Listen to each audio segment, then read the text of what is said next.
harmful. Today, I want to talk about something that's close to my heart, the incredible journey of English communication.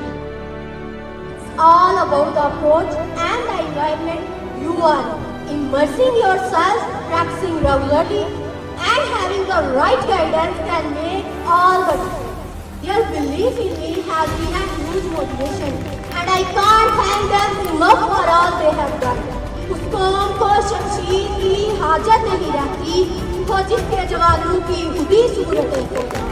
Don't let anyone to tell you what you can or cannot achieve.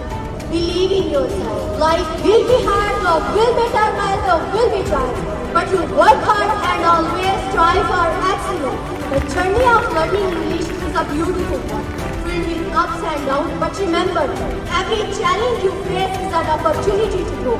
So keep pushing your boundaries, keep